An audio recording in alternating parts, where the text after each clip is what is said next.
சரியா? خير. أعوذ بالله من الشيطان الرجيم. بسم الله الرحمن الرحيم. الحمد لله رب العالمين والصلاة والسلام على أشرف الأنبياء سيد المرسلين وإمام المتقين محمد بن عبد الله صلى الله عليه وسلم وعلى آله وصحبه أجمعين. أما بعد. மதிப்புக்குரிய சகோதரர்களே சகோதரிகளே, நாங்கள் 2 வீக்ஸுக்கு முன்னர் ஒரு தலைப்பொன்று நாங்கள் ஆரம்பித்தோம். இஸ்லாத்தில் சட்ட கருத்து வேறுபாடுகளும் அதற்கான காரணங்களும் என்று சொல்கிற ஒரு தலைப்பை நாங்கள் தொடங்கினோம். அது கொஞ்சம் நாங்கள் எங்களோட முதலாவது செஷனில் பார்த்தது மாதிரியே, அதாவது நாங்கள் சிம்பிளாக எக்ஸ்பிளைன் பண்ணுறதுக்கு முடியுமான ஒரு தலைப்பும் அல்ல. அதே நேரத்தில் நாங்கள் சாதாரணமாக ஒரு ஆன்மீகம் தொடர்பான ஒரு தலைப்பை விளங்கிக் கொள்வது போலவோ அல்லது வரலாறு தொடர்பான ஒரு தலைப்பை விளங்கிக் கொள்வது போன்றதோ அல்ல. அதாவது இன்னொரு வகையில் சொன்னால், நாங்கள் இப்போ அந்த ஷரியா துறையில் அல்லது இப்போ சட்டத்துறையில் படிக்கின்ற ஒருத்தர் அந்த சட்டத்தினுடைய நுணுக்கங்கள், அது சார்ந்த விஷயங்கள் என்று சொல்லி பார்த்தால், அது சில வேளை கொஞ்சம் அடுத்த துறைகளோட ஹிஸ்ட்ரி அப்படியான துறைகளோடு வச்சு பார்க்குற நேரத்தில் கொஞ்சம் அது கொஞ்சம் நுணுகி பார்க்க வேண்டிய விஷயங்கள் அதில் இருக்கும். அப்போ அது போன்ற ஒரு தலைப்பு தான் உண்மையிலே கிட்டத்தட்ட இந்த தலைப்பும். அப்போ அந்த வகையில் நாங்கள் இதில் ஆரம்பமாக உங்களுக்கு நாங்கள் சொன்னோம் என்னண்டா, இந்த 2 சொற்களை நாங்கள் வேறுபடுத்தி விளங்கப்படுத்தினோம். உங்களுக்கு நாங்கள் ஒரு சின்ன ஒரு ரீக்கப் கொண்டு போயிட்டு வந்தோம்டா, ஷரியாண்ட சொல்லும் ஃபுக்ஹ்ன்ற சொல்லும் என்ன எப்படி வேறுபடுகிறதுன்னு சொல்லி. அப்போ அதில் அதாவது அல்லாஹ்வுடையும் ரசூலுடையும் ஏவல்கள் விளக்கல்கள் என்று சொல்றதைத்தான் நாங்கள் ஷரியா என்று சொல்லி சுருக்கமாக விளங்கப்படுத்தினோம். அது குர்ஆனாகவும் சுன்னாவாகவும் இருக்கிறது என்று சொன்னோம். ஃபுக்ஹ் சொல்றது அந்த அல்லாஹ்வுடைய ரசூலுடைய ஏவல்களையும் விளக்குகளையும் மனிதன் எப்படி புரிந்து கொள்கின்றான், மனிதன் எப்படி அதை விளங்கிக் கொள்கின்றான் என்று சொல்வதுதான் நாங்கள் ஃபுக்ஹ் சொன்னோம். இப்போ ஷரியாவில் பிரதானமாக 3 விஷயங்கள் இருக்குன்னு சொன்னோம். 3 நம்பிக்கைகள், அடுத்தது சட்டம், அடுத்தது ஒழுக்கம் என்று சொல்ற இந்த 3 பரப்புகள் உள்ளடக்கினது ஷரியா. அப்ப ஃபுக்ஹ் நாங்க சொல்ற நேரத்தில் உண்மையிலே அதாவது அல்லாஹ்வும் ரசூலும் சொன்ன நம்பிக்கைகளை நாங்க எப்படி விளங்கிக் கொள்கின்றோம் என்று சொல்றதும், ஒழுக்கத்தை நாங்க எப்படி விளங்கிக் கொள்கின்றோம் என்று சொல்றதும், அதே மாதிரி சட்டத்தை நாங்க எப்படி விளங்கிக் கொள்கின்றோம் என்று சொல்ற எல்லாத்தையுமே ஃபுக்ஹ் சொல்றது குறிக்கும். அந்த கருத்துல இமாம்கள் பயன்படுத்தி இருக்கிறார்கள். உதாரணமாக இமாம் அபு ஹனீஃபா அவருடைய அல் ஃபிக்ஹுல் அக்பர் என்று சொல்ற ஒரு புத்தகம் இருக்கிறது. அது இந்த 3 பரப்புகளையுமே பேசக்கூடிய ஒரு நூல் தான் அது. ஆனா குறிப்பாக இந்த இடத்துல நாங்க எந்த விஷயத்தை ஃபுக்ஹ் என்று சொல்லி பேசுறோம் என்று சொன்னால், அந்த 3 பரப்புகளையும் சட்டம் என்ற பகுதியை மட்டும்தான் நாங்க இங்க குறிப்பாக எடுத்து பேசுறோம். அப்ப அந்த வகையில தான் அந்த சட்ட கருத்து வேறுபாடுகள் என்று சொல்ற அந்த விஷயத்தை நாங்க எடுத்தோம். அப்ப அதுல நாங்க சொன்ன மிக முக்கியமான கன்க்ளூஷன் என்னன்னு சொன்னா, ஃபுக்ஹுக்கும் ஷரியாவுக்கும் இடையில் இருக்கின்ற பிரதானமான அந்த வேறுபாடு என்று சொல்ற விஷயம். அப்ப அந்த இதுல ஷரியா பொறுத்தவரையில அது என்றைக்கும் நிலையானது, மாறாதது, அதுல யாரும் மாற்று கருத்து சொல்லையில அதை விவாதிக்க முடியாத ஒரு விஷயம் உண்டு. ஏன்னா அது வஹி நாங்க சொல்றோம். ஆனா ஃபுக்ஹ் பொறுத்தவரையில் அப்படி இல்லை. ஃபுக்ஹ் சொல்றது முழுக்க முழுக்க அது மனித அறிவு சார்ந்த ஒரு விஷயம். அப்ப அந்த மனித அறிவு அதுல சரியும் இருக்க முடியும், தவறும் இருக்க முடியும். அப்ப அதுல மனிதன் வருகின்ற ஒரு முடிவை, மனிதன் சொல்லுகின்ற ஒரு முடிவை அதை தாராளமாக மறுக்க விவாதிப்பதற்கான எல்லா இடம்பாடும் இருக்கிறது. அது கால சூழ்நிலை, இடம், ஆட்கள், இந்த வேறுபாடுகளுக்கேற்ப வித்தியாசப்படவும் முடியும். எல்லா சூழ்நிலைகளையும் ஃபுக்ஹ் ஒரே மாதிரி அமையுமாண்டா ஒரே மாதிரி அமைய மாட்டாது. சூழ்நிலைக்கேற்ப வித்தியாசப்படுறதுக்கான எல்லா இடம்பாடும் இருக்கின்றது என்று நாங்க சொன்னோம்.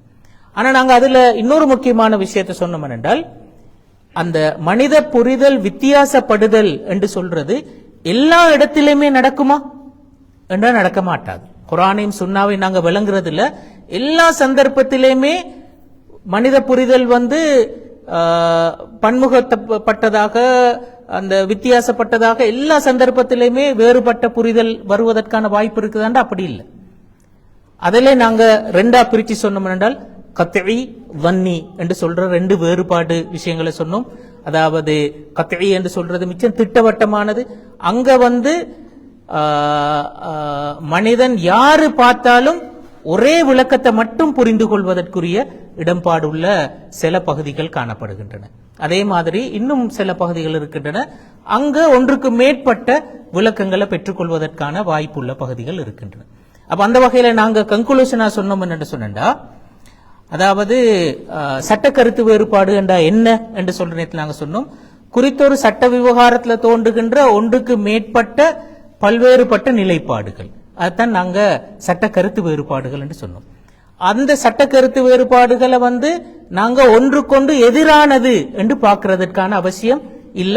அது அந்த இஸ்லாத்தினுடைய பன்முகத்தன்மையை விளங்கப்படுத்துகின்ற ஒரு விஷயம் என்று சொல்லி நாங்க சொன்னோம்.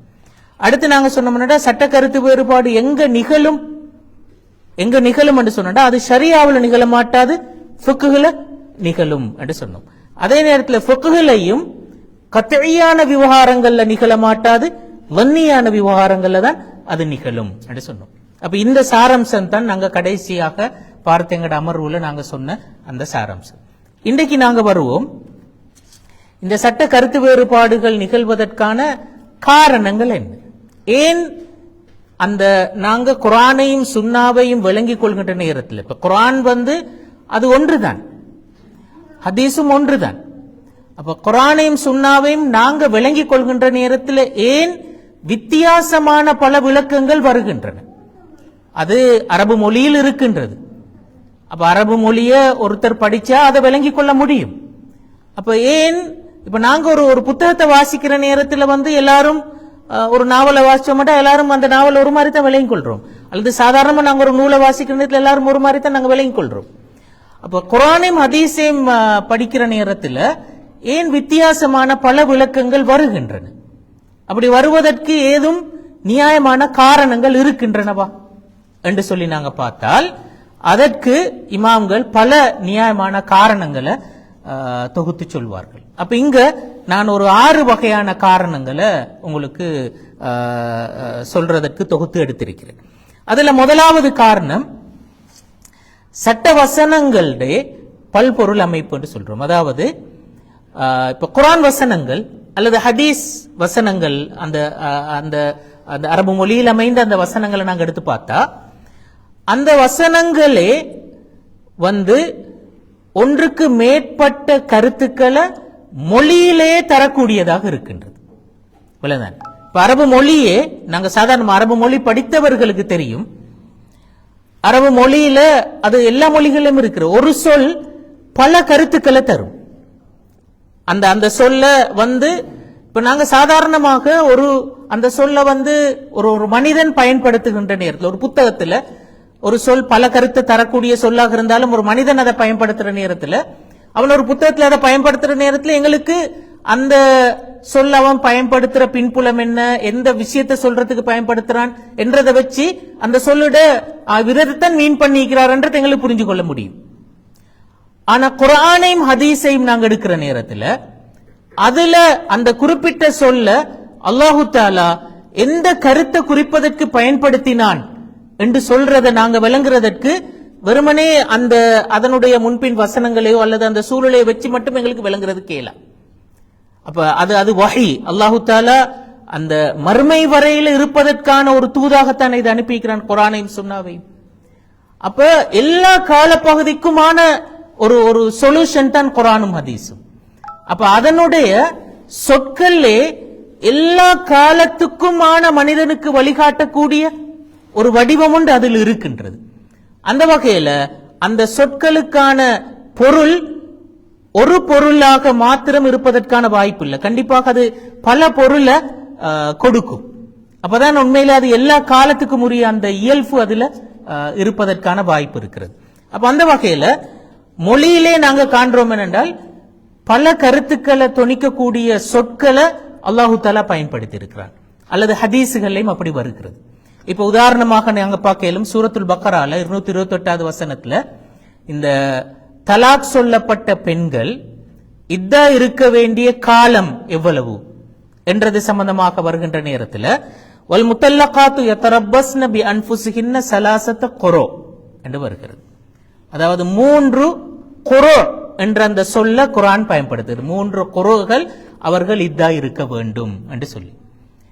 இப்ப இந்த குரூ என்ற சொல்லுக்கு மொழியிலேயே 2 மீனிங் இருக்கிறது.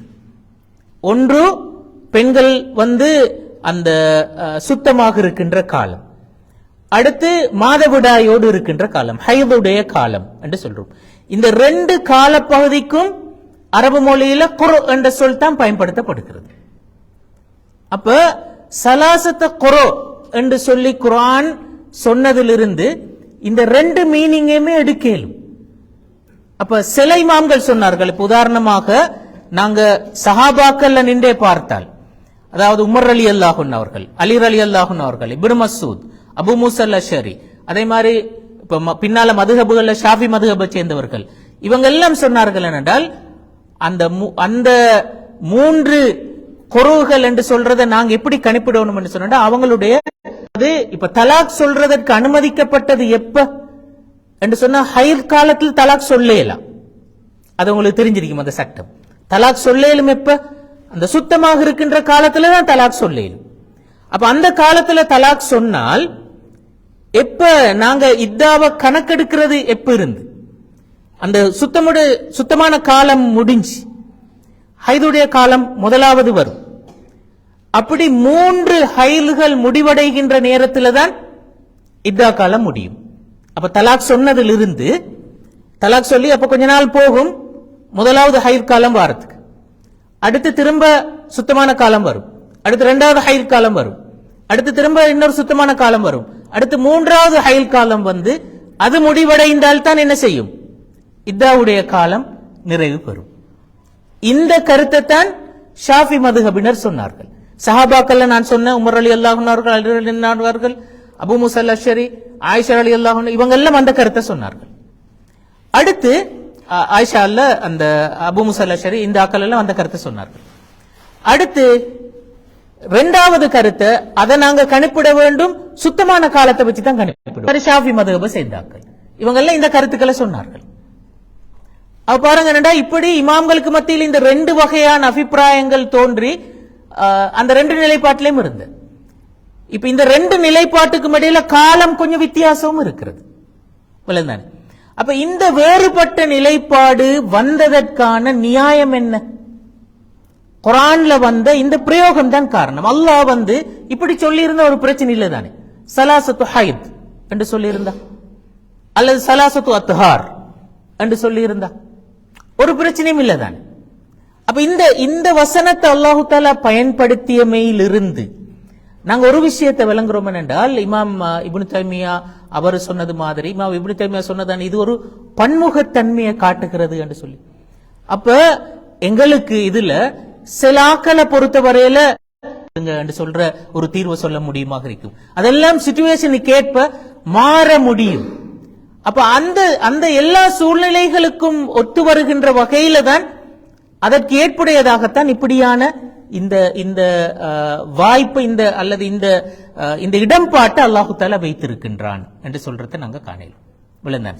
இப்ப இன்னொரு உதாரணம் பாருங்க என்னண்டா, தயமும் செய்யறது சம்பந்தமாக குர்ஆன்ல சூரத்துல் மாயிதால ஃபதயம்மமு சஈதன் தய்யிபா என்று வருகிறது. நீங்க நல்ல சஈத் அதை வைத்து தயமும் செய்யுங்கன்னு சொல்லி வருகிறது. இப்ப சஈத் என்ற சொல்லுக்கு மொழியில் என்ன கருத்து?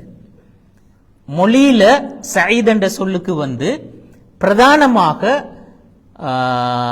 அதாவது 2 கருத்துக்கள் இருக்கின்றன, 2 அல்லது 3 கருத்துக்கள் இருக்கின்றன. அதாவது ஒன்று பூமியிட மேற்பரப்பில் இருக்கின்ற எல்லாத்தையுமே அது குறிக்கும். அதாவது மா சஈத அலல் அர்த், பூமிக்கு மேல இருக்கின்ற விஷயங்கள் எல்லாம், அது பூமிக்கு மேல் இருக்கிற கட்டிடங்களாக இருக்கலாம், கல்லாக இருக்கலாம், மண்ணாக இருக்கலாம், மணலாக இருக்கலாம், சேராக இருக்கலாம், எதுவாக இருந்தாலும் எல்லாமே பூமிக்கு மேல இருக்கின்ற அனைத்தையுமே அது குறிக்கும். அது ஒரு கருத்து. இன்னொரு கருத்து அது மண்ணும் மண் சார்ந்த விஷயங்களையும் குறிக்கும். அப்ப மண், கல், மணல் போன்ற இந்த விஷயங்களை குறிக்கும் மொழியிலே. திரும்ப மொழியில மூன்றாவது கருத்து மண்ண மாத்திரம் குறிக்கும். மண்ண மாத்திரம் குறிக்கும். அப்ப இந்த மூன்று வகையான விளக்கங்களும் அந்த சொல்லுக்கு இருக்கு. இப்ப பாருங்க, இமாம்கள்ல ஒரு சாரார், அதாவது இமாம் மாலிக். இமாம் மாலிக் அதை எப்படி விளங்கினார்? முதலாவது கருத்துல பூமியிட மேற்பரப்பில் இருக்கின்ற எல்லாவற்றையுமே அது குறிக்கும் என்று சொன்னார். அதனால் அவருடைய மதுகப்படிக்கு தயமும் செய்யறதற்கு எது தேவை? எங்களுக்கு ஒன்று குறிப்பா எதுவும் தேவையில்லை. எங்களுக்கு கண் முன்னால் எது இருக்கிறதோ அதற்கு மேல, இப்ப இது வாய்ந்தாலும் பரவாயில்ல, இதுக்கு மேல கைய வச்சோம்டா போதும். மோத்த தொடச்சாது கைய தடவினால் தயமும் ஓகே. இன்னொரு மனுஷனுடைய முதுகு மேல வேணும்னாலும் நாங்க தயமும் செய்யலாம். சுவர்ல தயமும் செய்யலாம், எங்கேயும் தயமும் செய்யலாம். இது இமாம் மாலிக்கினுடைய நிலைப்பாடு. அவர் அதை எப்படி விளங்கினாரு? இந்த சொல்லினுடைய கருத்து என்ன, பொருள் என்ன என்பது அந்த நிலைப்பாட்டுக்கு வந்தார். இமாம் அபூ ஹனீஃபா சொன்னார் என்னண்டா, அது ஜின்சு துராப் என்று சொன்னார். அதாவது மண்ணும் மண் சார்ந்த ஏனைய விஷயங்கள். அதன் அடிப்படையில் அவர் சொன்னார், இமாம் அபூ ஹனீஃபாவோட கருத்துப்படிக்கு அது ஒன்று மண், இரண்டாவது கல், மணல், இது போன்ற மண் சார்ந்த விஷயங்கள் இருக்கின்றனவே, இவற்றின் மீது தான் நாங்க தயமும் செய்ய முடியும் என்று சொன்னார். அதன்படி அவர் சொல்ற இந்த சுவரோ அல்லது கல்லோ, சுவரோ அல்லது இப்படி அந்த மாதிரியான விஷயங்கள் நாங்க தயமும் செய்ய இயலாது. தயமும் செய்யறா ஒன்னு மண்ணாக இருக்கணும், கல்லாக இருக்கணும், மணலாக இருக்கணும். இப்படி மொழியில் அது எந்த வகையான கருத்துக்களை எல்லாம் தருகின்றது என்பதை வைத்துத்தான் இமாம்கள் இந்த பல்வேறு விளக்கங்களுக்கு வந்தார்கள். அப்ப இப்ப அல்லாஹ், நான் ஏற்கனவே சொன்ன, அல்லாஹ் நினைத்திருந்தால் அதுல கருத்து வேறுபாடே வராம துராபண்டே தெளிவாக சொல்லி இருக்கலாம். அப்படி ஒரு சொல்ல தாராளமா சொல்லிக்கிறேன். அது போன்ற சொற்கள் குர்ஆன்ல தாராளமா பயன்படுத்தப்பட்டு தான் இருக்கிறது. ஆனா ஏன் இப்படி ஒரு பல கருத்துக்களை தொனிக்கின்ற மாதிரி சொன்னான் என்று சொன்னா, உண்மையிலே அது ஒரு வகையில எங்களுக்கு இலகுபடுத்துகின்ற ஒரு விஷயம் தான். இமாம் இப்னு ஆஷூர், முகமது தாஹிர் இப்னு ஆஷூர், இவர் டியூனிசியாவில் வாழ்ந்த ஒரு முக்கியமான ஒரு இஸ்லாமிய அறிஞர். அதாவது இஸ்லாமிய சட்டங்களுடைய ஒப்ஜெக்டிவ் சம்பந்தமாக, மக்காசிது ஷரியா சம்பந்தமாக நவீன காலத்தில் மிக ஆழ்ந்து பேசிய அறிஞர்கள் அவர் முக்கியமான ஒரு ஆள். அவர் சொல்லுவாரு, இந்த கருத்து வேறுபாடுகளை அல்லாஹு தாலா இந்த அவனுடைய வசனங்க ஒழுங்குகள்லேயே அல்லது வஹீனுடைய குர்ஆனாக இருக்கேலும் ஹதீஸாக இருக்கேலும் அதனுடைய வசன ஒழுங்குகள்லேயே பல்வேறு கருத்துக்கள் தொனிக்கின்ற வகையில அதை வைத்திருப்பதற்கான நியாயம் என்ன என்று சொன்னா, அங்க பல கருத்துக்கள் தோன்றதுக்கான இடம்பாடு ஒன்று வருமே. அது ஏன் அப்படி அல்லாஹ் வைத்திருக்கிறான்? அதுக்கான தர்க்கம் என்ன? அல்லாஹ் வச்சிருக்கிறதுக்கான ஒரு நோக்கம் ஒன்று இருக்கணுமே. அவர் சொல்றா, அத்தை சீர், மனிதனுக்கு இலகுபடுத்தி கொடுக்கிறது தான் நோக்கம். அதில் மனிதனை கஷ்டப்படுத்தணும் என்று இருந்தா ஒன்றை மட்டும் சொல்றது தான் உண்மையிலே சிரமம். ஒன்று மட்டும் இருந்தா இந்த முழு உலகத்திலேயும் மனிதர்கள், அதாவது அந்த மறுமை வரையில வரப்போகின்ற எல்லா சமூகங்களுக்கும் காரணமாக நாங்க சொல்லுவோம் இது இந்த கருத்து வேறுபாடுகள் வருவதற்கு. இது முதலாவது காரணம். இரண்டாவது காரணம், உங்களுக்கு இந்த சட்ட மூலாதாரங்கள் என்று சொல்ற ஒரு விஷயம் நீங்க கேள்விப்பட்டிருப்பீங்க. அதாவது சாதாரணமாக இலங்கையில, இங்க எப்படியோ தெரியாது, இலங்கையில ஓலவல் நீங்க இஸ்லாம் பாடம் எடுத்தாலும் சரி, ஏலவல் இஸ்லாம் பாடம் எடுத்தாலும் சரி, எல்லாத்திலுமே இதை பத்தி படிப்பார்கள். இஸ்லாமிய சட்டக்கலை என்று சொல்லி ஒரு விஷயத்தை படிப்பிச்சு அதுல சட்ட மூலாதாரங்கள் என்னன்னு சொல்லி அரபுல மசாதர் ஷரஇயா அல்ல அதில்ல ஷரஇயா என்று சொல்ற இப்படியான சொற்களை பயன்படுத்தி அப்படி ஒரு விஷயத்தை விளங்கப்படுத்துவார்கள். உங்களுக்கு தெரியுமா சட்ட மூலாதாரங்கள் இஸ்லாத்தை எத்து நீக்கிறண்டு? சட்ட மூலாதாரங்கள் என்ன? சரி, சட்ட மூலாதாரம் என்ன? குர்ஆன், ஹதீஸ், வேற இஜ்மா, கியாஸ், இப்படி சொல்றேன். ஓகே, இதுதான் பிரபல்யமானது. குர்ஆனும் சுன்னாவும் இஜ்மாவும் கியாஸும் என்று சொல்றதுதான் பிரபல்யமானது. இது 4 தானே. ஆனா உண்மையிலே இஸ்லாத்துல இமாம்கள் பயன்படுத்தின சட்ட மூலாதாரங்களோட மொத்த எண்ணிக்கை 12. தானே. சட்ட மூலாதாரங்களோட இமாம்கள் பயன்படுத்திய சட்ட மூலாதாரங்களோட மொத்த எண்ணிக்கை 12. அதாவது என்ன அந்த 12 என்று சொன்னா, முதலாவது குர்ஆன், சுன்னா, இஜ்மா, கியாஸ், அது மாதிரி கவுலு சஹாபி என்று சொல்ற ஒரு விஷயம், அதாவது சஹாபாக்களினுடைய ஃபத்வாக்கள் என்று சொல்றது. அடுத்தது அல் இஸ்திஹ்சான். இஸ்திஹ்சான் என்று சொல்றது ஒரு விஷயத்தை நாங்க அதை விடவும் இது சிறந்தது என்று காண்கின்ற ஒரு நிலைப்பாடு. அடுத்த அல் மஸ்லஹா முர்சலா, நலன், மனித நலன்களை வைத்து தீர்மானங்களுக்கு வருதல். அடுத்து நாங்க சொல்லுவோம் சத்து தரியா என்று சொல்றது அனுமதிக்கப்பட்ட ஒரு விஷயத்தை அதனூடாக ஒரு தீங்கு நடக்கிறது என்பதனால் அதனை தடுத்தல் என்று சொல்ற அந்த அடிப்படை. அடுத்து நாங்க சொல்லுவோம் ஷரஉ மன் கப்லனா, அதாவது எங்களுக்கு முன்பு வாழ்ந்த சமூகங்கள் இருக்கின்றனவே, மூசா அலைஹிஸ்ஸலாத்துடைய சமூகம், ஈசா அலைஹிஸ்ஸலாத்துடைய சமூகம், தாவூத் அலைஹிஸ்ஸலாத்துடைய சமூகம், இந்த சமூகங்களுக்கும் அந்த சட்டங்கள் கொடுக்கப்பட்டிருக்கின்றனவே, அவர்களுக்குரிய சட்டமும் எங்களுக்கு பல சமயங்கள சட்டங்களாக மாறும். அப்ப அதுவும் ஒரு சட்ட மூலாதாரம். அடுத்து அல் உருஃப். உருஃப் என்று சொல்றது வழக்காறு. எங்கட சமூகத்துல நடைமுறையில் இருக்கின்ற நாங்க அன்றாடம் பின்பற்றுகின்ற வழக்கங்கள், அந்த வழக்கங்களும் எங்களுக்கு ஒரு சட்டத்தை, புதிய ஒரு சட்டத்தை சொல்வதற்கான அடிப்படை உண்டாக மாறும். அதே மாதிரி அல் இஸ்திஸ்ஹாப் என்று சொல்றது. இஸ்திஸ்ஹாப் என்று சொல்றது ஏலவே தீர்மானிக்கப்பட்ட ஒரு விஷயம், அதில் இடையில எந்த மாற்றமும் வரலண்டா அதே சட்டத்தை நாங்க தொடர்ந்தும் பின்பற்ற வேண்டும் என்று சொல்ற ஒரு அடிப்படை. அடுத்தது அமலு அஹ்லில் மதீனா, அதாவது மதீனாவாசிகளினுடைய செயல் என்று சொல்ற. மதீனாவாசிகள் ரசூல் அந்த முதல் 3 நூற்றாண்டு காலப்பகுதியில் மதீனாவாசிகள் எதனை பின்பற்றினார்கள் என்று சொல்வது அது மிக முக்கியம். நாங்க ஒரு ஹதீஸ விளங்குறதற்கும் குர்ஆனை விளங்குறதற்கும் என்று சொல்றது. எந்த அளவுக்குன்னா இமாம் மாலிக் இந்த குறிப்பிட்ட மதீனாவாசிகளினுடைய செயலை அந்த நாங்க சொல்ற ஆஹாதான ஹதீஸுகள் என்று சொல்லி, அதாவது அந்த அந்த மிக திட்டவட்டமான ஹதீஸுகள் இல்லாம, கத்இயான ஹதீஸ் இல்லாம வன்னியான ஹதீஸுகள் இருக்கின்றனவே, அப்படி வன்னியான ஹதீஸுகளை விடவும் அவர் இந்த மதீனாவாசிகளுடைய செயலை முற்படுத்துவார். ஏண்டா அவர் சொல்றா, மதீனா இப்ப இமாம் மாலிக் வாழ்ந்த காலம் ரசூலுல்லா மரணித்து கிட்டத்தட்ட ஒரு ஒரு ஒரு 150-200 வருடங்களுக்கு உட்பட்ட காலம். அவர் சொல்றேன்னா அந்த காலத்துக்குள்ளால மதீனா மக்களுடைய வாழ்க்கையில பெரிய சேஞ்ச் ஒன்று நடக்கல. அப்ப அவர் வாழ்ற காலத்துல மதீனா மக்களோட வாழ்க்கையில ஒரு குறித்த விஷயம் நடைமுறையில் இருக்கிறது என்றா கண்டிப்பாக அது ரசூல் ஸல்லல்லாஹு அலைஹி வஸல்லம் அவர்கள் விட்டு சென்ற ஒரு விஷயம் தான் நடைமுறையில் இருக்கு.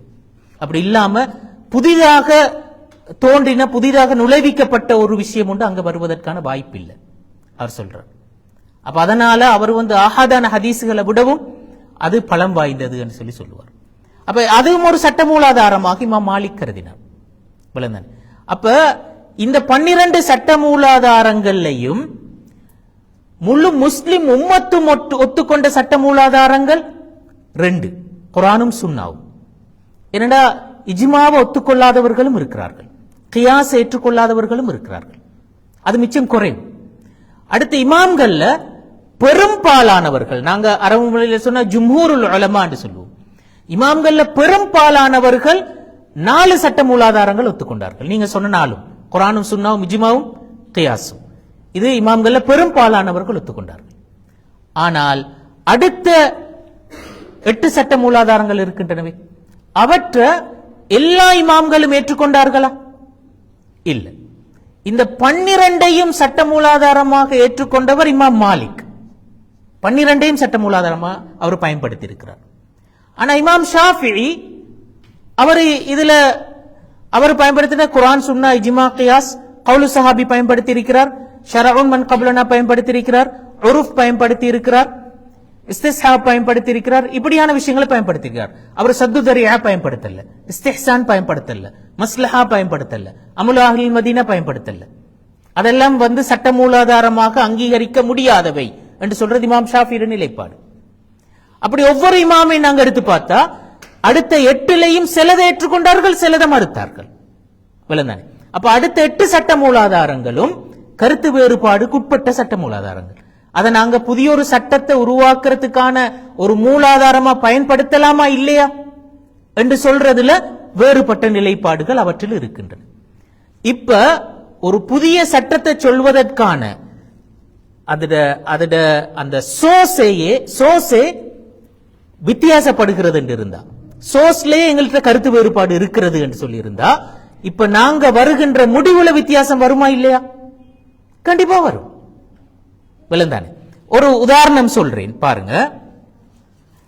அதாவது ஆண்களுக்கு தான் இந்த உதாரணம் முக்கியமா வருகிறது.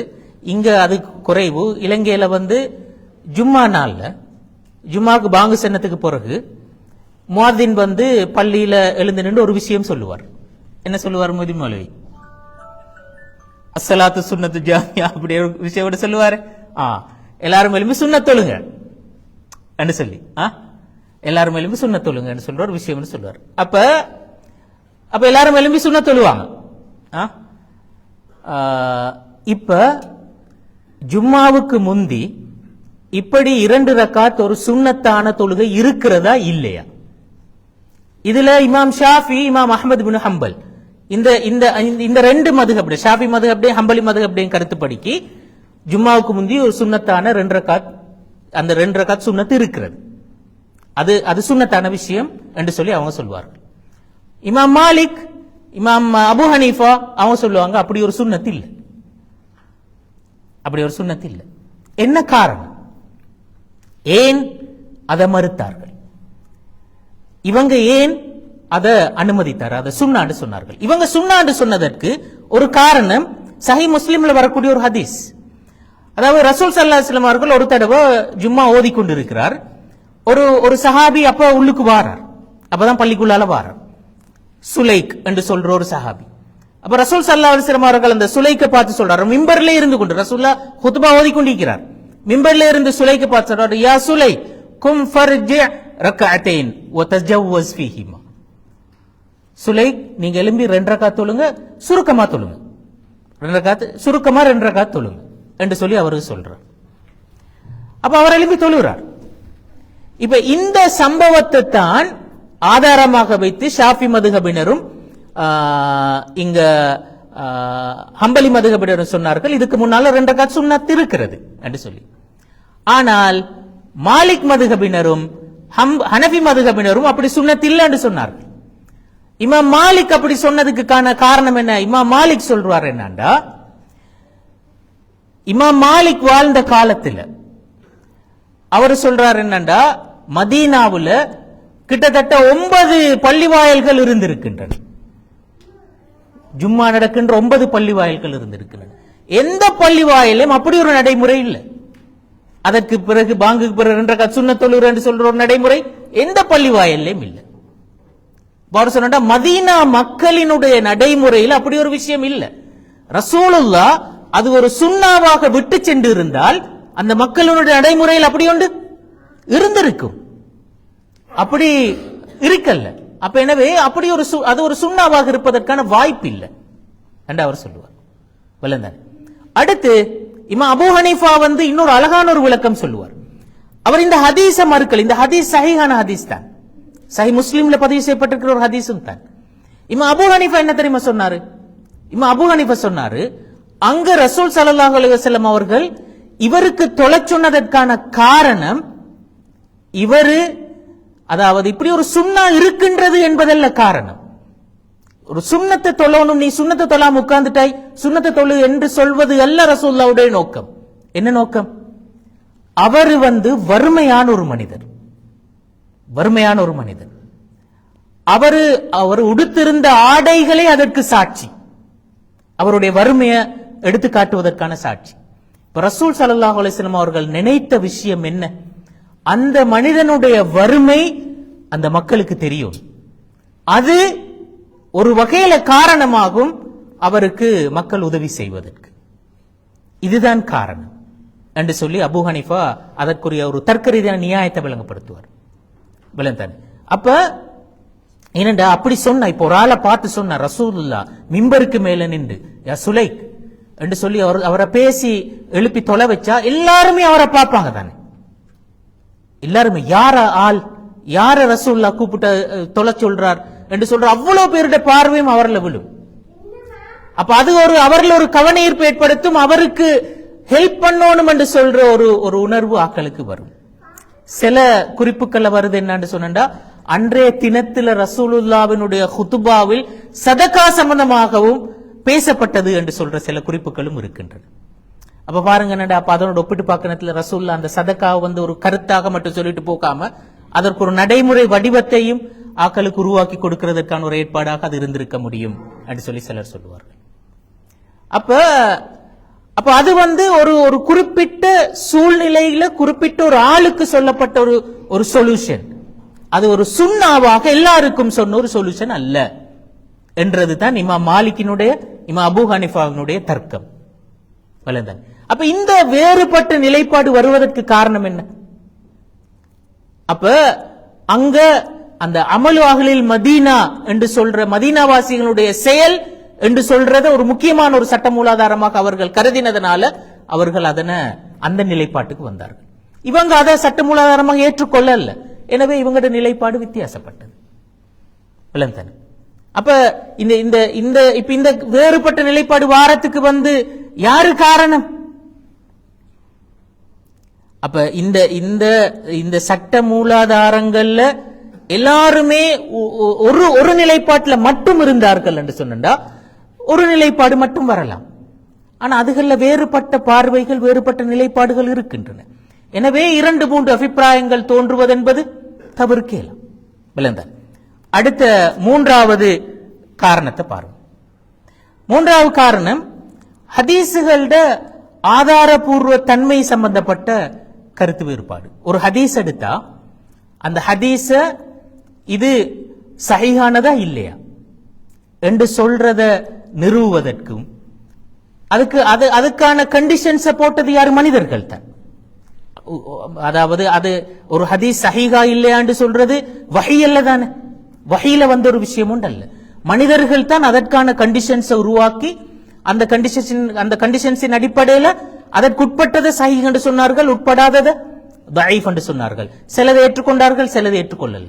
அப்ப ஹதீஸுகளோட இந்த வகைகள், முறைமைகள் இவை தொடர்புலையும் எல்லா இமாம்கள்ட்டையும் ஒருமித்த நிலைப்பாடு இருக்கின்றதா? என்ன ஒருமித்த நிலைப்பாடு இல்லை. இப்ப ஒரு குறிப்பிட்ட ஹதீஸ ஒருத்தர் சஹீஹ் என்று சொல்ற அதே நேரத்தில் இன்னொருத்தர் இல்ல அது சஹீஹ் அல்ல அது தஈஃப் என்று சொல்வதற்கான இடம்பாடு இருக்கிறதா? இடப்பாடு இருக்கு. என்ன மனிதர்கள் ஆய்வு தானே, மனித அறிவு தீர்மானிக்கிற ஒரு விஷயம் தானே. எனவே ஒருத்தர் சஹீஹ் என்று சொல்லுவார், இன்னொருத்தர் தஈஃப் என்று சொல்வதற்கான இடம்பாடு இருக்கிறது. அப்ப இந்த ஹதீஸுகளோட ஆதாரபூர்வ தன்மை சம்பந்தமாக எல்லாருக்கிட்டையும் ஒருமித்த நிலைப்பாடு இல்லை. அப்ப கண்டிப்பாக ஒருத்தர் ஒரு ஹதீஸ சஹீஹ் என்று கருதினா அவர் அந்த விஷயத்தை அதை சுன்னா என்று சொல்லுவார், அதை செய்யணும் என்று சொல்லுவார். இன்னொருத்தர் அதை தஈஃப் என்று கருதினா அதை சுன்னா அல்ல, அதை செய்ய தேவையில்லை என்று சொல்லி கருதுவார். இப்ப உங்களை எல்லாருக்கும் நல்லா தெரிஞ்ச உதாரணம், நீங்க சின்ன வயசுல இந்த குர்ஆன் மதரசா போற காலத்திலே இந்த மாதிரி விஷயத்தை சில வேளை படிச்சிருப்பீங்க. இந்த ஒரு பாத்திரத்துல நாய் நக்கினால் என்ன செய்யணும்? 7 முறை கழுவணும், ஒரு முறை மண் போட்டு கழுவணும். எங்களுக்கு நாயோட உறவு குறைவுன்றதுனால அதை பிராக்டிஸ் பண்றதுக்கான வாய்ப்பு எங்கள்கிட்ட நிறைய இல்லை. ஆனா இப்ப வருது. இப்ப இதுக்கு ஒரு ஹதீஸ் தெளிவா இருக்கு. இதா வலகல் கல்ப் ஃபீ இனாய் அஹதிக்கும் ஃபக்ஸிலூஹா சப்அன் வஅஃபிரூஹு சாமினன், இப்படி இந்த மாதிரி ஹதீஸ் வருகிறது. அதாவது உங்களோட ஒரு பாத்திரத்துல நாய் எச்சில் படுத்தினால் நீங்க அதை 7 முறை கழுவுங்க, ஒரு முறை மண் போட்டு கழுவுங்க, இப்படி வருகிறது. இப்ப இதுல அதாவது இந்த ஹதீஸ இமாம் ஷாஃபி மதுஹபை சேர்ந்தாக்கள், ஹம்பலி மதுஹபை சேர்ந்தாக்கள், இவங்க எல்லாம் இந்த ஹதீஸ சஹீஹ் என்று கருதினார்கள். அதனால அவங்களோட ஷாஃபி ஃபிக்ஹ்ல இமாம் ஷாஃபியினுடைய சட்டப்பரப்புல இதெல்லாம் இந்த எல்லா மதுஹபுகளையும் நாங்க காண்றோம் என்னண்டா, எனவே நாயினுடைய எச்சில் நஜீஸானது அதை வந்து நாங்க அந்த வகையில் அதை நாங்க கட்டாயம் 7 முறை அந்த மண் போட்டு கழுகணும் என்று சொல்லி சொல்றோம். இப்ப அந்த அடிப்படையில அந்த இப்ப நாய் வந்து நக்கினால் அந்த அதை வந்து நாங்க 7 முறை மண் போட்டு கழுகணும் என்று சொல்லி சொன்னா அவர் சொல்லுவார் என்னண்டா, அப்ப அந்த வகையில அந்த நாய் என்பது நஜீஸானது. அப்ப எனவே நாயை வந்து நாங்க சாப்பிடலாமா? நாயை சாப்பிடலாம். மாலிக் மதுஹப்ல இன்ட்ரெஸ்டிங்கான விஷயம், நாய் வந்து நஜீஸ் இல்லை. நாயை சாப்பிடலாமா? சாப்பிடலாம். அதனால தான் வந்து இந்த நான் நினைக்கிறேன் யூசுப் கர்லாவியோ யாரோ கர்லாவின்னு தான் நினைக்கிறேன், அவரு இப்போ மிச்ச நாள் நினைக்கிறேன் இந்த 90களில் சொன்ன ஒரு இன்ட்ரெஸ்டிங்கான செய்தி. அவர் சொன்னார், நீங்க வந்து இந்த கொரியாவுக்கு தவாவுக்கு போறதாக இருந்தா மாலிக் மதுஹப மாறிட்டு போறது நல்லது. ஏன் அங்க போய்த்து நீங்க நாய் சாப்பிடல ஹராம், நஜீஸ், ஹராம் என்று சொல்லி சொன்னா அந்த மக்கள் உங்களுக்கு இஸ்லாத்தை சொல்லவே இல்ல. அவனை மாலிக் மதுஹப் படிக்க நீ நாயை சாப்பிடு என்று சொல்லிட்டு தான் அவனுக்கு மார்க்கத்தை சொல்ல வேண்டியிருக்கும் என்று சொல்லி அவர் சொன்னார். மாலிக் மதுஹப் வந்து அதை நஜீஸ் அல்ல என்று சொல்றதுக்கான காரணம் என்ன? அவர் சொன்னார், அவருடைய பார்வையில் அந்த ஹதீஸ் தஈஃப். ஹதீஸ் பலவீனமான ஹதீஸுகள்ல வந்து ஒரு வகை இருக்கிறது, முல்தரிப் என்று சொல்றோம், ஒன்று கொண்டு முரண்பட்டது என்று சொல்றோம். அந்த ஹதீஸ்ல வந்து இருக்கிற பல ரிவாயத்துக்களை நாங்க எடுத்து பார்த்தா ஒவ்வொன்றும் ஒன்று கொண்டு முரண்பட்டது. அப்ப அவர் சொல்றார், அப்படி முரண்பட்டது வந்து ஆதாரபூர்வமானது அல்ல. அவருடைய பார்வையில் அந்த ஹதீஸ் தஈஃப். அப்ப எனவே அவர் சொல்றாருன்னா, அப்ப அதை நாங்க ஆதாரமா கொள்ளல. ஆதாரமா கொள்ளாத போது நாங்க வந்து இப்படி செய்ய வேண்டிய அவசியம் இல்லை.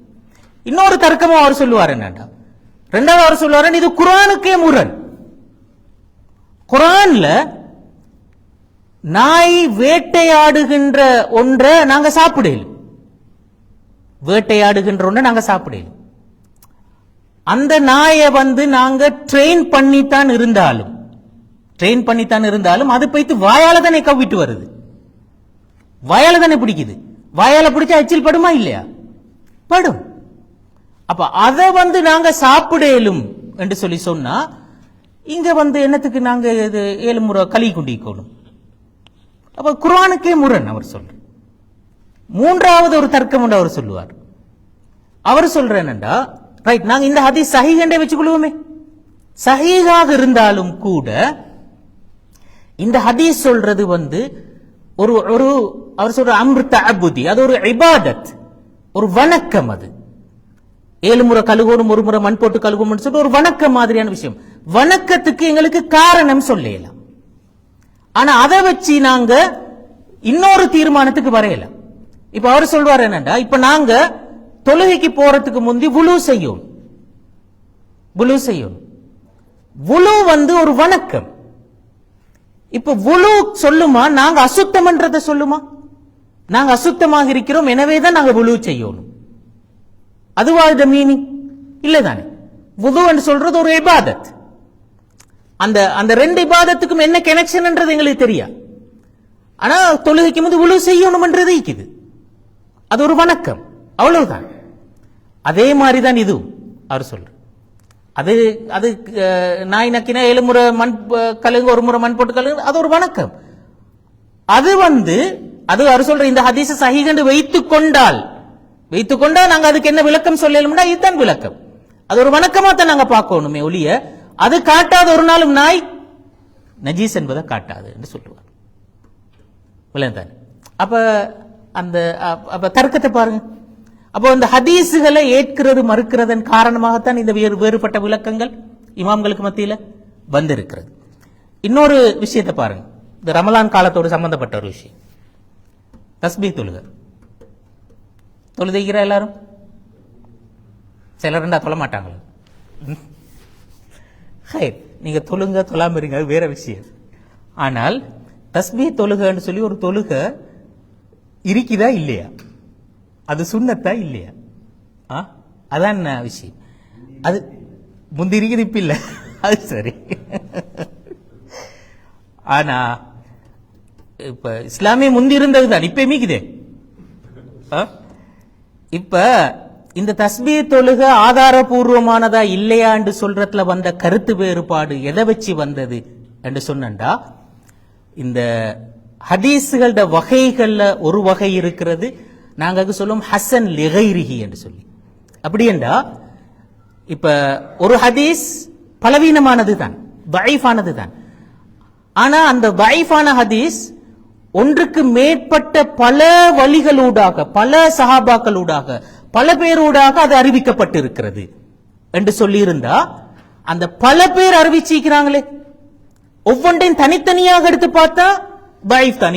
இந்த வலியும் தஈஃப் தான், இந்த வலியும் தஈஃப் தான், இந்த வலியும் தஈஃப் தான். தனித்தனியாக எடுத்து பார்த்தா எல்லாம் பலவீனமானது தான். ஆனா பல வழிகள் அறிவிக்கப்பட்டிருக்கின்ற நேரத்தில் அது அதனுடைய பலம் கூடுகிறது, அது தரம் அதிகரிக்கிறது. அப்ப அது அந்த தஈஃப் என்ற இடத்திலிருந்து ஹசன் லிகைரிஹி என்ற இடத்துக்கு மாறுகிறது. ஹசன் லிகைரிஹி என்ற இடத்துக்கு மாறினா அதை நாங்க ஆதாரபூர்வமா கொள்ளையிலுமா இல்லாதா? கொள்ள முடியும். அப்ப இப்ப இந்த தஸ்பீஹ் தொழுகை சம்பந்தப்பட்டு வருகின்ற ரசூல் ஸல்லல்லாஹு அலைஹி வஸல்லம் அவர்கள் தன்னுடைய சாச்சாவான அப்பாஸ் ரலியல்லாஹு அன்ஹு அவர்களுக்கு சொல்லுகின்ற ஹதீஸ் தான் வருகிறது. அந்த ஹதீஸ் ஒரே ஒரு ஹதீஸ் தான். ஆனா அந்த ஹதீஸ் அறிவிக்கப்பட்ட வழிகள் பல வழிகளூடாக அறிவிக்கப்பட்டிருக்கின்றன. அதுல ஒவ்வொரு வழியையும் தனித்தனியாக எடுத்து பார்த்தா ஒவ்வொன்றும் பலவீனமானது தான். ஆனா எல்லா வழிகளையும் ஒன்று சேர்த்து பார்க்கிற நேரத்தில் அதுக்கு ஒரு பலம் ஒன்று கிடைக்கிறது. அப்ப நவீன காலத்துல ஹதீஸ் துறை அறிஞர்கள்ல மிக முக்கியமான ஒருத்தர் தான் நாசுருதீன் அல்பானி. நாசுருதீன் அல்பானி சொல்லுவார், தஸ்பீஹ் தொழுகை ஒன்று இருக்கிறதா, அது சுன்னத்தாண்டா? அவர் சொல்றார் சுன்னத்து. ஏன் சுன்னத்து என்றா அவர் சொல்றேன் என்றால் இது பல வழிகளூடாக அறிவிக்கப்பட்டிருக்கிறது. அந்த அடிப்படையில் இது அந்த தஈஃப் என்ற தரத்திலிருந்து ஹசன் லிகைரிஹி என்ற தரத்துக்கு மாறுகிறது. அதன் அடிப்படையில் தஸ்பீஹ் தொழுகை என்று சொல்லி ஒன்று இருக்கிறது என்று சொல்லி அவரும் இன்னும் நான் சொல்ற அந்த கருத்தை வலியுறுத்துகின்ற இன்னும் நிறைய பேர் இருக்கிறார். இது இல்லை என்று சொன்னவர்கள் அவங்க சொன்ன தர்க்கம் என்ன? அவங்க சொன்னாங்க, இது பல வழிகள் இருக்கிறது, ஆனா ஒவ்வொரு வழியும் தனித்தனியாக எடுத்து பார்த்தா எல்லாம் பலவீனமானது. அப்ப பலவீனமானது எல்லாத்தையுமே ஒன்று சேர்த்து அது பலமன்னு சொல்லி நாங்க அப்படி கருதலாம். அவங்க அந்த விதியை ஏற்றுக்கொள்றல்ல. பல வழிகளூடாக அறிவிக்கப்படுவதன் ஊடாக அதுக்கு ஒரு பலம் கிடைக்கிறது என்று சொல்ற அந்த தர்க்கத்தை, அந்த விதியை அவங்க ஏற்றுக்கொள்றது இல்லை. அப்ப அந்த விதியை ஏற்றுக்கொண்டவர்கள் தஸ்பீஹ் தொழுகை இருக்கிறது என்று சொன்னார்கள், அந்த விதியை ஏற்றுக்கொள்ளாதவர்கள் தஸ்பீஹ் தொழுகை இல்லை என்று சொன்னார்கள். நவீன காலத்துல யூசுப் கர்லாவிக்கும் விஷயத்தை பின்பற்றுகின்றார் என்று சொல்றது விளைத்தான். பிதத்தா மாறாது. பிதத் என்று சொல்றது எந்த ஆதாரமுமே இல்லாதது தானே, எந்த தர்க்க நியாயங்களுக்குள்ளாலும் வர முடியாத ஒன்றுதான் பிதத் என்று நாங்க சொல்றோம். ஆனா ஏதோ ஒரு வகையில நாங்க அதை ஆதாரப்படுத்த முடியும் என்று சொல்ற ஒரு விவகாரம் ஒரு நாளும் பிதத் அல்ல. இதுல இன்னொரு விஷயமும் அதுவும் அந்த இப்ப அது குறவு 90களில் பெரிய இன்ட்ரெஸ்டிங்கான சர்ச்சையாக இருந்த விஷயம் என்னது? தஹியாத்துல ஆற்றதா நீற்றதா என்று சொல்ற இந்த விஷயம். நான் நலிமியாவில் 96ல் இன்றைக்கு எத்தனை 20 வருஷங்களுக்கு முந்தி 90களில் இந்த வகையான பிரச்சனைகள் பீக்ல இருந்த காலம். அது உங்களுக்கு ஞாபகம் இருக்கு.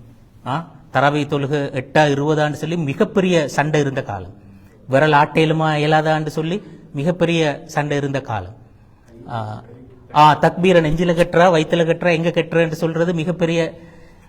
இந்த 3 விஷயத்தையும் தான் நான் என்ற நலிமியாட ஃபைனல் டிசிஸுக்கான ரிசர்ச்சுக்கான ஆய்வு தலைப்பா எடுத்தது.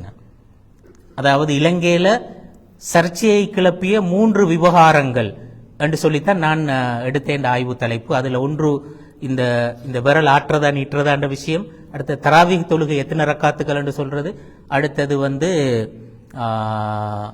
மூன்றாவது எது இந்த நெஞ்சில கட்டுறா வயிற்றுல கட்டுறான்.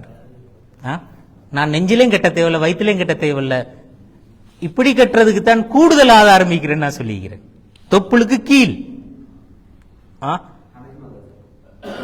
ஹனஃபி மதுஹப் ஒப்பற்ற ரீதியில ஹனஃபி மதுஹபினுடைய அபிப்பிராயம் தான் உள்ள ஆதாரங்கள்ல மிக பலமானது. நான் இப்படித்தான் கட்டுறேன். அது எவ்வளவு கம்ஃபர்டபிள் தெரியுமா? அதாவது நீங்க இப்படி கட்டி வரிசையில நின்று பாருங்கள், தோல் தோல் சேர்ந்து நிக்கிறது சாத்தியமா? எனக்கு அதுக்கு சிரமம். இப்படி இருந்தா தோல் சேர்ந்து நிக்கிறதுல ஒரு கம்ஃபர்டபிள். அப்ப ரசூல்லா எங்களை கஷ்டப்படுத்தல நான் நினைக்கிறேன். அது வேற. நாங்க இதுக்கு வருவோமே, விரல் ஆற்று நீற்று, இது இந்த சர்ச்சை எதனால உண்மையிலே, அதாவது அந்த அதிகமான ஹதீசுகள், இந்த விரல் ஆற்றுறது சம்பந்தமா இல்ல நீட்டுறது சம்பந்தம், அதிகமான ஹதீசுகள் அத்தஹியாத்துல விரலை நீட்டுதல் ஃபயுஷீரு பிஹா என்றுதான் வரும். விரலை நீட்டுதல் என்று சொல்லித்தான் வரும். ஒரே ஒரு ரிவாயத் வருகிறது, ஒரே ஒரு ஹதீஸ் வருகிறது, ஃபயுஷீரு பிஹா வயுஹர்ரிகுஹா, அதனை விரலை நீட்டி அதனை ஆட்டினார், அசைத்தார் என்று சொல்லி ஒரே ஒரு ஹதீஸ் வருகிறது. அப்ப அந்த ஹதீஸ அப்படி அவங்க தொகுத்து பார்க்கிற நேரத்தில் ஒரு குறிப்பிட்ட இமாமிடத்தில் படித்த பல மாணவர்கள், ஒரு இமாமிடத்தில் படித்த பல மாணவர்கள், அந்த இமாமிடம் இருந்து ஹதீஸ் ரிவாய் செஞ்ச பல மாணவர்கள், எல்லா மாணவர்களும் அதை ஃபயுஷீர் பிஹா விரலை அந்த நீட்டினார் என்று மட்டும்தான் ரிவாய் செய்யற நேரத்தில் ஒரு ஆள் மட்டும் ஃபயுஷீர் பிஹா வயுஹர்ரிகுஹா விரலை நீட்டி அசைத்தார் என்று சொல்லி ஒரு ஆள் மட்டும் அப்படி ரிவாய் செஞ்சிருக்கிறார். இப்ப இந்த வகையான அந்த வகைக்கு இமாம்கள் எப்படி சொல்லுவார்கள் என்றா, இதை சொல்லுவார்கள் ஷாத் என்று சொல்லி. ஷாத் என்று சொன்னா எல்லாரும் ஒரு மாதிரி இருக்கிற, ஒத்தம் மட்டும் வித்தியாசமா இருக்கிறது, அதுக்கு தான் நாங்க சொல்லுவோம் ஷாத் என்று சொல்லி. அப்படி ஒருவர் மாத்திரம் வித்தியாசமாக ஒன்றை அறிவிப்பு செய்கிறார் என்று சொன்னா அது ஹதீஸ் இமாம்களுக்கு மத்தியில் அதை தஈஃப் என்று தான் கருதுவார்கள், அது பலவீனம் என்று கருதுவார்கள். அதே மாதிரி இன்னொரு மெத்தட் ஒன்று இருக்கிறேன்டா, இப்படி ஒரு அறிஞருடைய மாணவர்கள் எல்லாரும் ஒரு விஷயத்தை ரிவாய் செய்கிறார்கள், ஒருத்தர் மட்டும் வித்தியாசமா ரிவாய் செய்கிறார். ஆனா அவர் எல்லாரையும் போல மிகவும் நம்பிக்கையான ஒருத்தர், மிகவும் திறமையான ஒருத்தர், நம்ப தகுந்த ஒரு ஆள் என்று சொல்லி இருந்தா அவர் அறிவித்த அந்த மேலதிகமான விஷயத்தை ஜியாதத்து சிகா என்று சொல்வார்கள். அதாவது நம்பிக்கையான ஒருவர் அறிவித்த மேலதிகமான தகவல் என்று அதுக்கு விளக்கம் சொல்வார்கள்.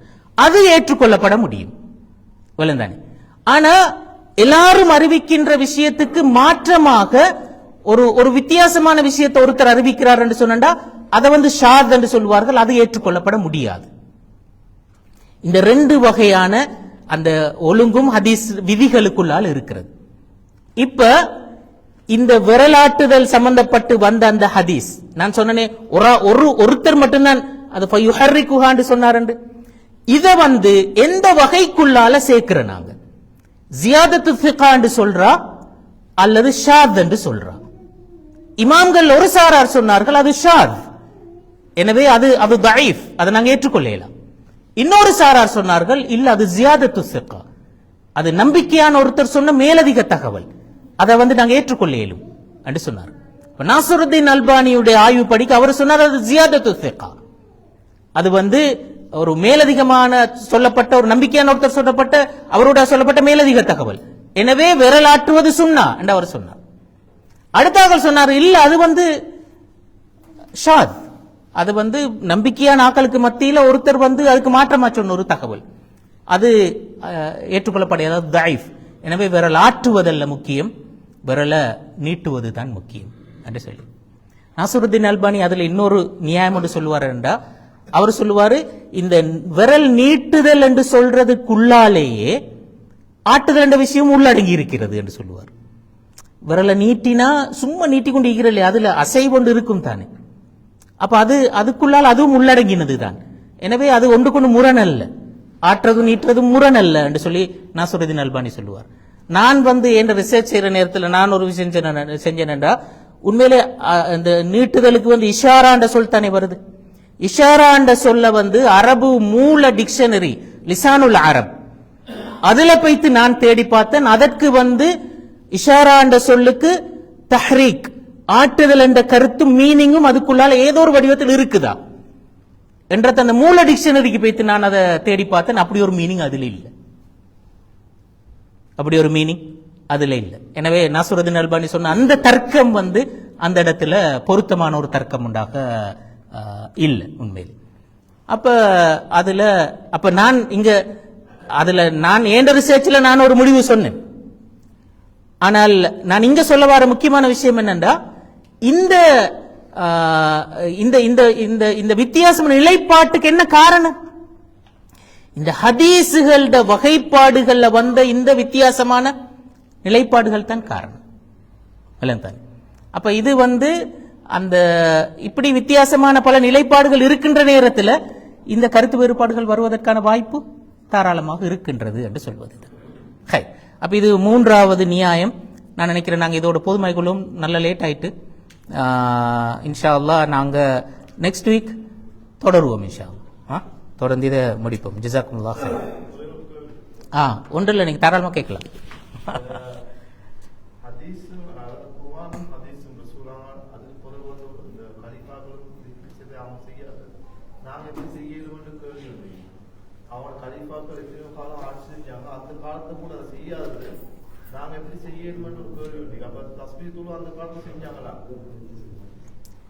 இப்படித்தான் தஸ்பீ தொழுக ரசூலுல்லாஹ் தொழுதாரா சஹாபாக்கள் தொழுதாங்களா என்று சொல்றதற்கு தெளிவான எந்த ஆதாரமும் இல்லை.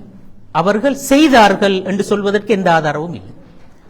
ஒரே ஒரு ஆதாரம் இருக்கிற என்ன, ரசூல் ஸல்லல்லாஹு அலைஹி வஸல்லம் அவர்கள் அப்பாஸ் ரலியல்லாஹு அன்ஹு அவர்களுக்கு நீங்க இப்படி ஒரு தொழுகைய நீங்க டெய்லி தொழுங்க, ஏலா போனா வீக்குக்கு ஒரு தடவை தொழுங்க, முடியாம போனா மாசத்துக்கு ஒரு தடவை தொழுங்க, அதுவும் மேலா போனா வருஷத்துக்கு ஒரு தடவை தொழுங்க, அதுவும் மேலா போனா ஆயில் ஒரு தடவை சரி தொழுங்க என்று சொல்லி அப்படி சொன்னதாக ஒரு ஹதீஸ் இருக்கிறது. அப்பாஸ் ரலியல்லாஹு அன்ஹு அவர்களுக்கு அப்படி ஒரு உபதேசம் சொல்லி இருக்கிறார்.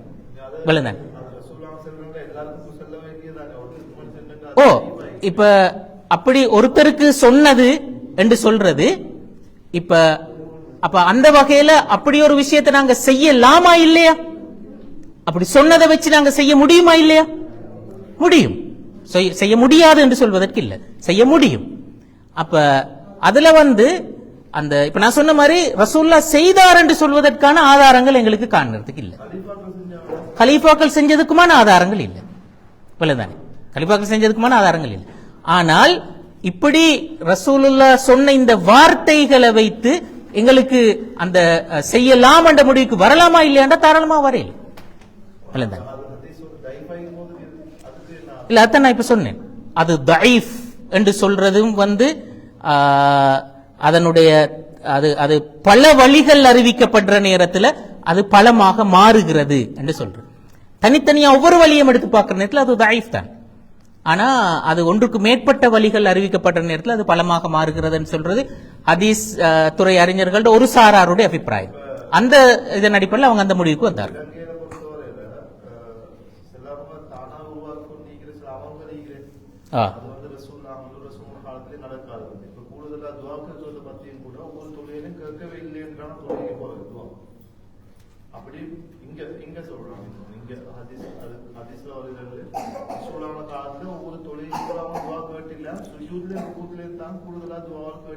தொழுகைக்கு பிறகு துஆன்னு சொன்னா நீங்க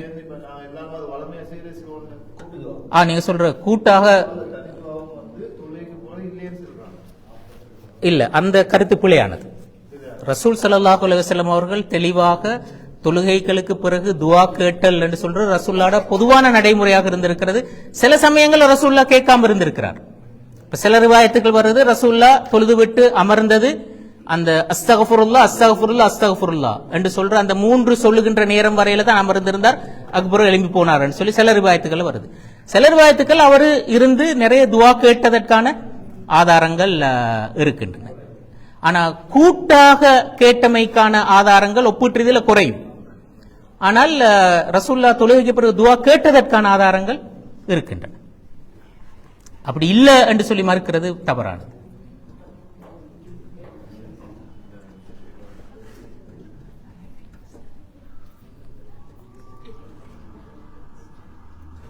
சரியா? அது சரி. இல்ல நான் அது அந்த கடந்த அந்த கிளாஸ்ல சொன்ன மாதிரி தான் அந்த விதத்தை மட்டுமே சொல்றதுக்குரிய ஒரு சூழல் ஒன்று இருக்கிறது தானே, அதனாலதான் அது